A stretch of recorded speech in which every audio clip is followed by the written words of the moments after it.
వైఎస్ఆర్ జిల్లా చక్రాయపేటలో ఈరోజు ఏదైతే పాపాగ్ని నదిలో ఇద్దరు విద్యార్థులు ప్రాణాలు విడిచినటువంటి పరిస్థితి ఉంది. టీడీపీ నేతలు చేస్తున్నటువంటి అక్రమ ఇసుక క్వారీల్లో గోతుల్లో పడి వాళ్ళు మరణించినటువంటి పరిస్థితి. నిన్న రాత్రి నుంచి కూడా తల్లిదండ్రులు, బంధువులు, గ్రామస్తులు అందరూ కూడా గత చాలా కాలం నుంచి దాని మీద ఫిర్యాదు చేస్తున్నా కానీ ప్రభుత్వం పట్టించుకోలేదు. ఇప్పుడు దాని మీద ఆందోళన చేశారు. ప్రభుత్వం ఏ విధంగా స్పందించి కడప ఎంపీ అవినాష్ రెడ్డి గారు కూడా వాళ్ళని పరామర్శించినటువంటి పరిస్థితి ఉంది. చెప్పండి సార్, చాలా రోజుల నుంచి మీరు ఇదే అంశం మీరు చెప్తూనే ఉన్నారు. చాలా నష్టం జరుగుతుంది అక్కడ, చాలా దారుణంగా ఇసుకని తరలిస్తున్నారు, ప్రమాదాలు కూడా జరిగే అవకాశం ఉందని మీరు చెప్తున్నప్పటికీ కూడా ప్రభుత్వం స్పందించలేదు. ఈరోజు 2 నిండు ప్రాణాలు విద్యార్థులు మృతి చెందిన పరిస్థితి. ఏ విధంగా తీసుకుంటారు? అసలు వాళ్ళ తల్లిదండ్రుల ఆవేదన ఎలా ఉంది? ఇవాళ ఉదయం పాపాగ్ని నది రివర్ బెడ్ మీద నేను కూడా వెళ్ళడం జరిగింది. నిన్న మధ్యాహ్నం ఏదైతే ఇల్లీగల్ మైనింగ్ వలన ఏర్పడిన శాండ్ పిట్స్ ఉన్నాయో ఆ పిట్స్లో పడి, ఆ గుంతల్లో పడి ఇద్దరు పిల్లలు, జయంత్ అండ్ రాజవర్ధన్ అన్నదమ్ముళ్ళు, 16 ఏళ్ళు ఒకరు, 18 ఏళ్ళు ఒకరు, ఇద్దరు కూడా ఆ పిట్లో పడి మృతి చెందడం జరిగింది. నిజంగా అత్యంత బాధాకరం, అత్యంత దురదృష్టకరము. అసలు ఆ పిల్లల డెడ్ బాడీస్ దగ్గర వాళ్ళ తల్లిదండ్రుల బాధ చూస్తే నిజంగా శోకంలో మునిగిపోయినారు ఆ తల్లిదండ్రులు. మరి ఈరోజు దీనికి ప్రధానంగా కారణం ఏంటంటే ఒకటి ప్రభుత్వ నిర్లక్ష్యం. మేము 20 నెలల నుంచి కంప్లైంట్ చేస్తూ ఉన్నాం. చక్రాయపేటలో ముఖ్యంగా ఆ అద్దాలమర్రి గ్రామం అయితేనేమి, ఆ కుమారకాలువ గ్రామం అయితేనేమి, ఆ మారెళ్ళమడక గ్రామం అయితేనేమి, ఈ రివర్ బెడ్లో విచ్చలవిడిగా శాండ్ మైనింగ్ జరుగుతూ ఉంది. ఇల్లీగల్గా శాండ్ మైనింగ్ జరుగుతూ ఉంది. ఇష్టం వచ్చినట్టు కిలోమీటర్లు గుంతలు తీసుకుంటూ పోతున్నారు. చాలా డీప్ గుంతలు కూడా తీస్తూ ఉన్నారు. ఎటువంటి మైనింగ్ అధికారులు కానీ, కలెక్టర్ గారి ఎవరి పర్యవేక్షణ లేదు. ఇక్కడ నుంచి ప్రతిరోజు 100 ట్రిప్పులు మరి పక్క రాష్ట్రాలకు సైతం కూడా వెళ్తూ ఉన్నాయి. ఈ విషయాన్ని అనేక సందర్భాల్లో మీడియా ద్వారా కావచ్చు, కలెక్టర్ గారి దృష్టికి కావచ్చు, నాతో పాటు ఆ గ్రామస్తులు కూడా అనేక సందర్భాల్లో కలెక్టర్ గారిని కలిసి అడగడం జరిగింది. మరి ఇంతగా ప్రభుత్వం దృష్టికి ఈ సమస్య తీసుకుపోయినప్పటికీ కూడా పూర్తిగా పెడచెవిన పెట్టినారు, పూర్తిగా మొద్దు నిద్రపోయినారు, ఎటువంటి చర్యలు లేవు. కాబట్టి దాని పర్యవసానం ఇవాళ పాపం ఇద్దరు పిల్లలు అన్యాయంగా పాపం వాళ్ళ ప్రాణాలు కోల్పోవడం జరిగింది. అంటే కొంతమంది ధనదాహం కోసము, కొంతమంది అత్యాశ కోసము ఈ మాదిరి అమాయకులు ప్రాణాలు కోల్పోవలసిన పరిస్థితి వచ్చింది. ప్రభుత్వం నిర్లక్ష్యమే దీనికి ప్రధానమైన కారణము.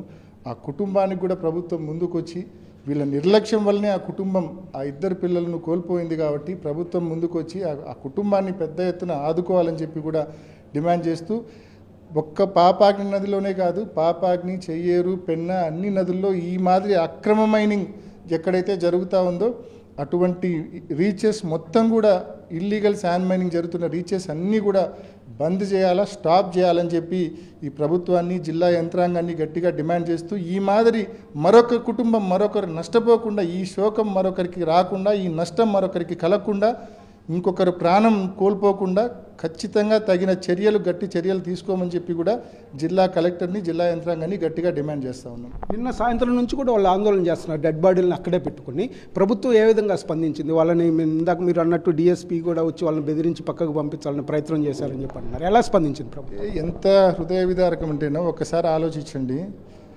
నిన్న మధ్యాహ్నం 3 గంటలకు వాళ్ళు నీటిలో గల్లంతైనారు. పైన వాళ్ళ షర్టు, వాళ్ళ ఫోన్లు ఉన్నాయి కాబట్టి ఆ పిట్లోనే గల్లంతైనారని క్లారిటీ ఉండింది ఆ గ్రామస్తులు వెతకడానికి, గాలింపు చేయడానికి వచ్చినప్పుడు. పక్కనే మిషన్, ఈ ఇల్లీగల్ శాండ్ మైనింగ్లు చేసే ఎక్స్కవేటర్లు 2 ఉన్నాయి. ఆ ఎక్స్కవేటర్లలో, టిప్పర్లలో శాండ్ లోడింగ్ చేస్తున్నారు. ఆ టైంలో కూడా, వీళ్ళు గల్లంతైన టైంలో కూడా శాండ్ లోడింగ్ జరుగుతూ ఉండింది. అప్పుడు అక్కడున్న రైతులు, అక్కడున్న ఈ పిల్లలకు సంబంధించి వెతకడానికి వచ్చిన వాళ్ళు ఆ ఎక్స్కవేటర్లో నడిపే వాళ్ళ దగ్గరికి వెళ్ళి అడిగినారు, అన్నా ఇట్లా పిల్లలు దీంట్లో గుంతలో పడినారు, కొంచెం మీరు గాడి తీస్తే కన్నా నీళ్లు బయటికి వెళ్ళిపోతాయి, పిల్లలను మనం తొందరగా బయటికి తీయచ్చు అని అడిగితే కనీసం ఆ మాత్రం సహాయ సహకారాలు కూడా వాళ్ళ దగ్గర నుంచి గాలింపు చేసే వాళ్ళకి అందలేదు.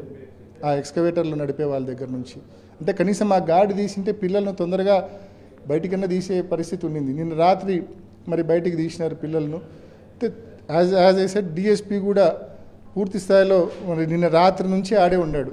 అంటే ఈ శాండ్ మైనింగ్ చేసే అధికార పార్టీ నాయకులకు, ఆ బాధిత కుటుంబానికి మధ్య రాయబారం నడిపేదానికి వినాడు ఆయన. ఈయన ఫోన్లో వీళ్ళను మాట్లాడించే కార్యక్రమం చేస్తూ ఉన్నాడు. మీరు ఎక్కువ దీన్ని ఎక్స్పోజ్ చేయొద్దు, మీరు ఇక్కడ నుంచి మృతదేహాలు తీసేయండి, మీ ఊళ్ళకి తీసుకొని పోండి, నేను వాళ్ళతో మాట్లాడి ఇంత ఇప్పిస్తా, వీళ్ళతో మాట్లాడి ఇంత ఇప్పిస్తా అని చెప్పి ఈ మాదిరి అధికార పార్టీ నాయకులకు వాళ్ళకు మధ్య బేరాలు కుదిర్చేదానికి కూడా డిఎస్పీ రాత్రి ఆడే ఉన్నాడు. అంటే కేవలం పోలీసులు అనేది చేసే పని ఇది. అక్కడ అక్రమ మైనింగ్ జరుగుతూ ఉంటే ఒక కుటుంబం ఇంతగా నష్టపోతే ఆ కుటుంబానికి వీళ్ళందరూ ధైర్యం చెప్పాలా, ఆ కుటుంబానికి మీకు న్యాయం చేస్తాము, అక్రమ మైనింగ్ చేసే వాళ్ళని ఖచ్చితంగా కేసులు కట్టి లోపలేస్తామని వాళ్ళకి ధైర్యం చెప్పాలనా? ఈయన ఆ పని చేయకుండా అడిగి పోయి మీకు అక్రమ మైనింగ్ చేసే వాళ్ళతో ఇంత ఇప్పిస్తాం అంత ఇప్పిస్తాం, మీరు శబ్దం చేయొద్దు, మీరు తొందరగా బాడీలు తీసుకొని వెళ్ళిపోండి అని చెప్పి డిఎస్పీ బేరం చేస్తానంటే వీళ్ళని డిఎస్పీ వీళ్ళని పోలీసుల అధికారులు అనాలనా ఇంకేమన్నా అనాలనా అనేది ఒక్కసారి ప్రజలే ఆలోచించుకోమని చెప్పి కోరుతాను. ఫైనల్గా చెప్పండి, మీరు కలెక్టర్ గారితో కూడా మాట్లాడారు, ఏమి హామీ ఇచ్చారు ఆ కుటుంబానికి? కలెక్టర్ గారితో ఇవాళ మార్నింగ్ క్లియర్గా ఒకసారి కలెక్టర్ గారు మీరే రండి సార్, మీరు వచ్చి చూస్తే ఇక్కడ పరిస్థితి మీకే అర్థమవుతుంది. ఎన్జిటి కూడా ఆదేశాలు ఇచ్చింది, మీరు వచ్చి చూస్తే మీకు ఇక్కడ పరిస్థితి అర్థమవుతుంది. ఏ స్కేల్ ఆఫ్ ఇల్లీగల్ మైనింగ్ ఇక్కడ జరిగిందో మీకు అర్థం కావాలంటే మీరు వచ్చి చూడాలి అని చెప్పి అడిగిన.